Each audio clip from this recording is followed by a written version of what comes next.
Imagine a moment when life throws you a curveball. A sudden challenge, unexpected pressure, maybe even that moment of just crushing self-doubt. Do you feel overwhelmed, or do you sort of instinctively look for a path forward? We all face these moments, right? And what really sets us apart isn't avoiding them, but how we respond. Today, we're diving deep into this fascinating world of building mental toughness, facing life's challenges head on with strength. Our mission really is to unlock that practical wisdom that lets you not just cope, but genuinely thrive, turning adversity into, well, your greatest teacher. Okay, let's unpack this then. When we talk about mental toughness, it's so easy to picture someone stoic, maybe unfeeling, almost unbreakable, the person who just toughs it out. But that feels like a pretty narrow view, doesn't it? What does mental toughness really mean? And I guess why is it so crucial in our incredibly fast-paced and often unpredictable lives? That's a really key distinction to make right off the bat. Mental toughness definitely isn't about suppressing emotions or somehow being immune to stress. Actually, it's almost the opposite in some ways. Think of it more like a dynamic mental framework, a set of skills you can train. And it's built on several key components. First up is emotional control. And this isn't about not feeling things. It's the ability to regulate your emotions, your thoughts, your behaviors, like having an internal thermostat.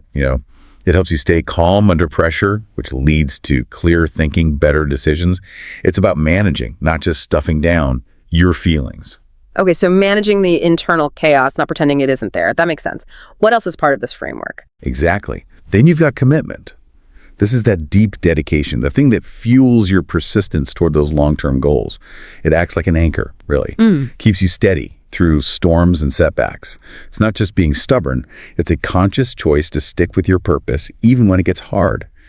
And a huge piece, of course, is resilience, that fundamental ability to bounce back from setbacks, failures, disappointments.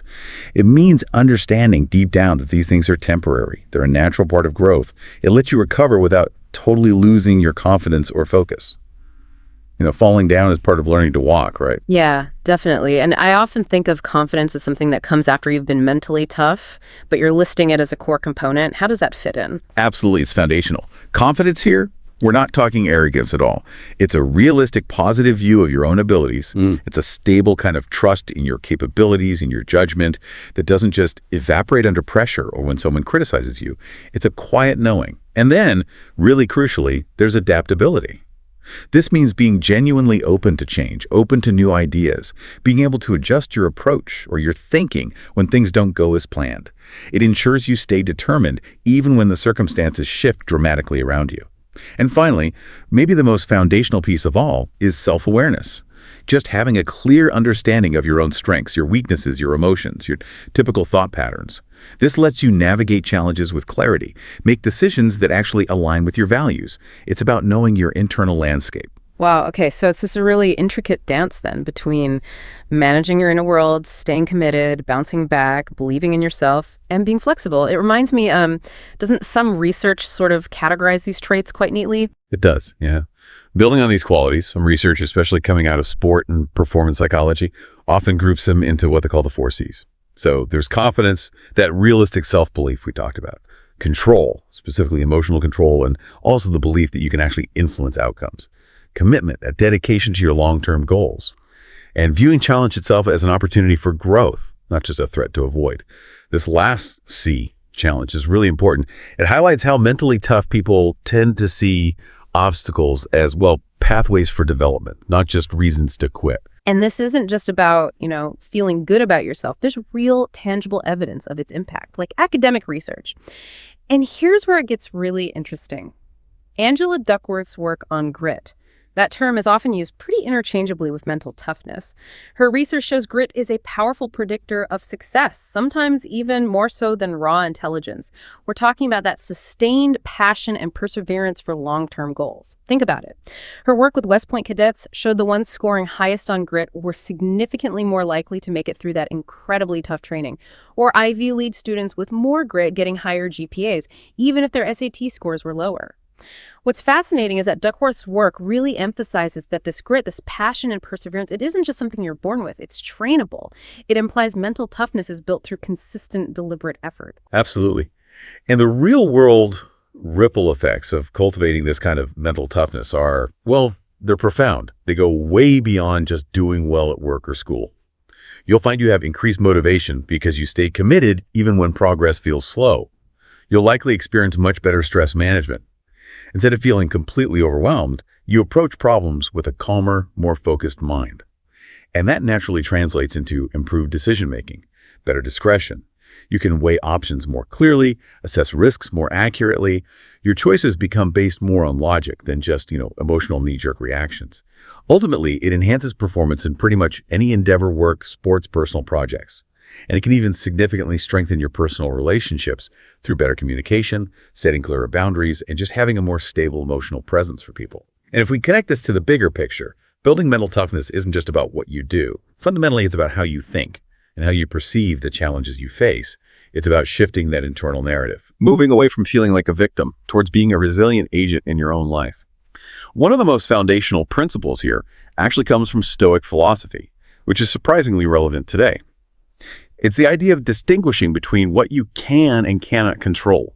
This philosophy gives you a really practical framework. It helps you direct your energy only where it actually matters, towards your own thoughts, actions, reactions, rather than wasting it all fretting about external events or what other people do, things that are genuinely outside your influence. That sounds so simple on the surface, but wow, it's incredibly powerful when you think about it.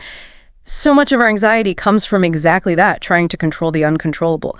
But in the heat of a challenging moment, how do you actually begin to make that distinction? It feels hard.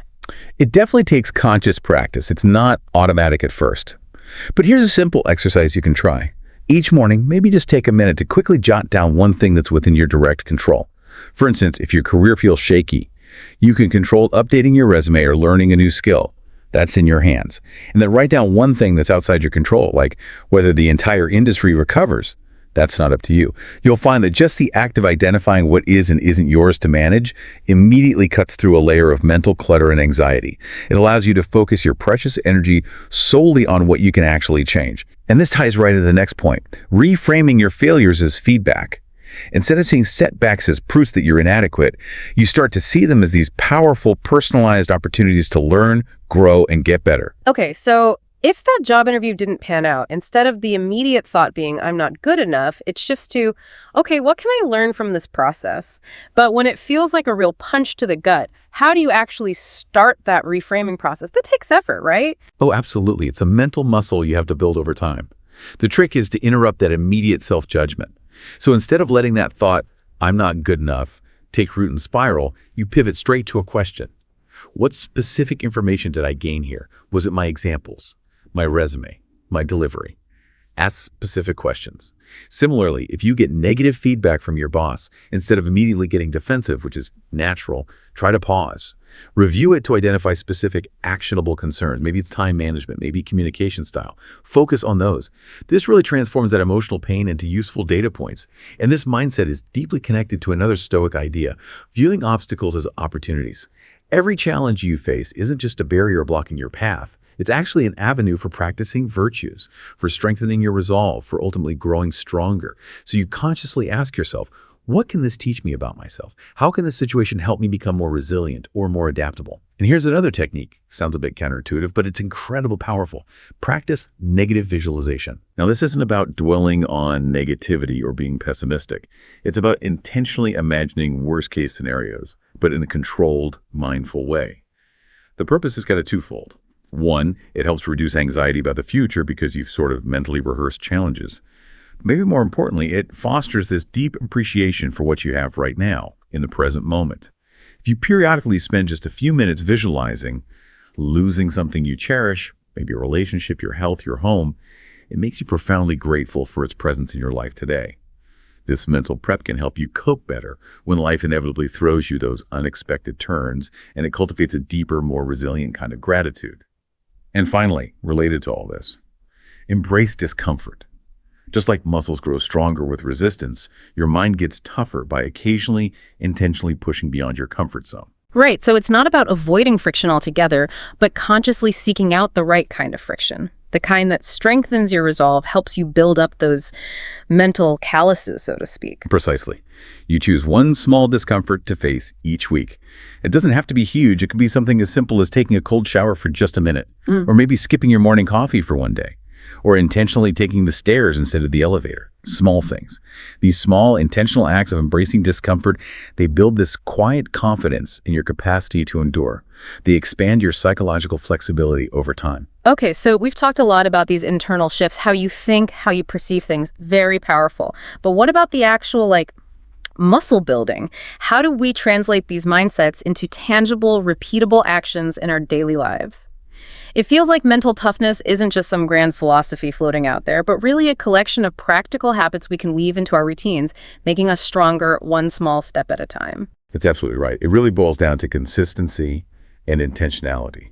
Small steps that compound over time into significant strength. We can maybe group these into a few key areas. First, let's talk about self-reflection and emotional management.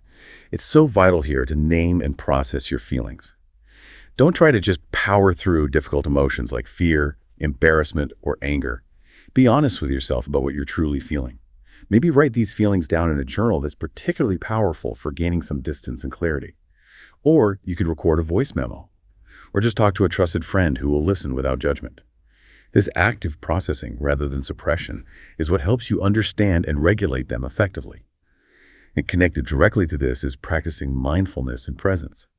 Mindfulness isn't just about sitting down to meditate, although that helps. It's about being intensely aware of what you're sensing and feeling in the moment, without automatically interpreting or judging it. Regular practice, even starting with just 5 minutes a day focusing on your breath. It really enhances focus, reduces stress, improves emotional regulation. Or you can integrate little mindful moments into your day, like truly focusing on all your senses during a short walk, or while you're eating a favorite food. This practice brings clarity when things feel chaotic and trains your brain to stay grounded. Right. It's about consciously engaging with your inner world rather than just letting it push you around. Okay. What about growth then? Actively seeking out challenges. Exactly. This falls squarely under growth and challenge seeking. You really need to embrace challenges and step out of your comfort zone regularly. Think of your mind like a muscle. It gets tougher by facing and overcoming new challenges. Now, this doesn't mean you have to do something terrifying. It could be starting a new hobby that requires learning new skills, maybe volunteering to lead a tricky project at work, or even practicing public speaking if that's something that makes you nervous. A good question to ask yourself regularly is, when was the last time I did something for the first time? This intentional exposure to manageable discomfort, especially when you navigate it successfully, builds tremendous confidence and resilience. Another powerful habit in this category, often overlooked, is practicing gratitude. It might sound simple, almost cliche, but expressing gratitude genuinely reshapes how you see the world. It shifts your focus from what's lacking to what you already possess. And it's not just about feeling good in the moment. Studies are showing gratitude can actually physically rewire neural pathways, making you more receptive to future positive experiences. It literally trains your brain to spot opportunities you might otherwise miss. Try this. Write down 3 specific things you are thankful for each day. And don't just list them, try to really feel the gratitude for each one. That's a fantastic example of taking a concept we all know and really deepening its impact. Okay, what about the role of, say, physical well-being and getting support from others? How do those fit in? Oh, they're absolute cornerstones. Let's put them under well-being and support systems. First, maintain a healthy routine and practice self-care. This isn't optional, it's foundational. Your physical health and your mental toughness are inextricably linked. A balanced routine that includes regular exercise, which we know releases those stress-combating endorphins, plus proper nutrition and getting adequate sleep. Yeah. It's not just nice to have. Good nutrition fuels your brain. Sleep allows for crucial cognitive and emotional repair. Don't neglect the basics. And critically, build a strong support network. You absolutely do not have to go it alone. In fact, trying to is often counterproductive. Surrounding yourself with supportive friends, family, mentors, colleagues, it's like having your own personal cheerleading squad and advisory board rolled into one. This means actively talking to people who understand. Identify friends or maybe professionals who face similar challenges. Ask them how they navigated things. Share your own experiences too. It can be incredibly encouraging and normalizing. Also, consider finding accountability partners, someone who shares similar goals. Maybe someone who can check in with you regularly. Be a confidant for both the struggles and the triumphs. And engage in community activities, whether it's local clubs, volunteering, even supportive online forums.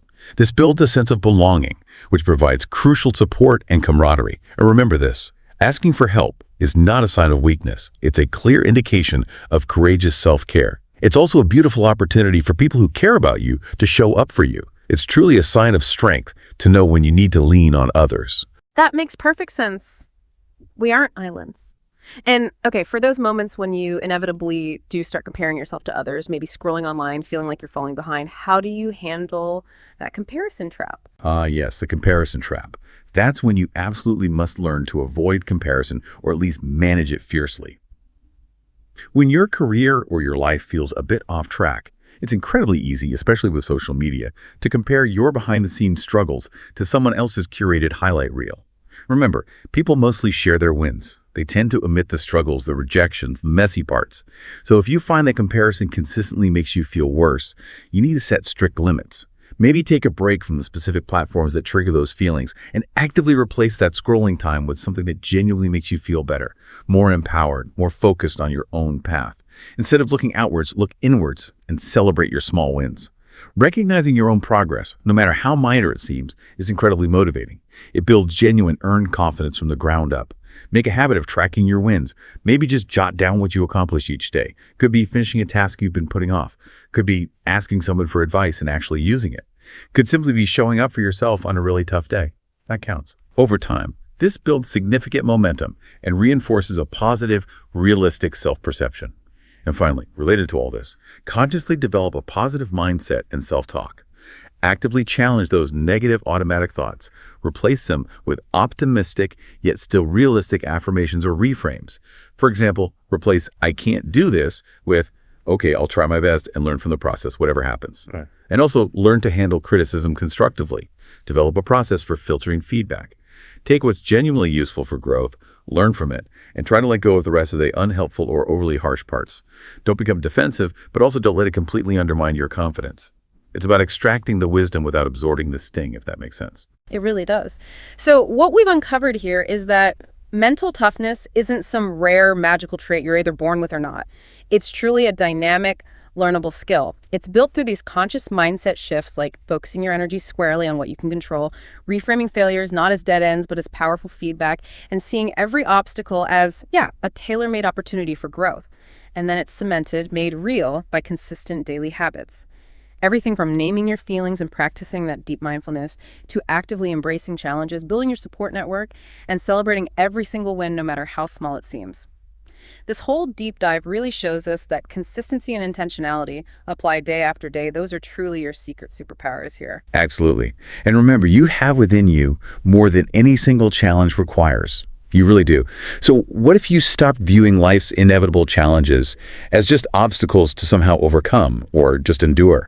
What if instead you consciously saw each one as an invitation for profound personal growth, for deeper self-discovery? Maybe we can invite you, the listener, to reflect on just one single habit or mindset shift that really resonated with you today, and maybe commit to experimenting with it, even in a very small way, starting this week. See what happens. Thank you so much for joining us on this deep dive into building mental toughness. We really look forward to exploring more fascinating insights with you next time.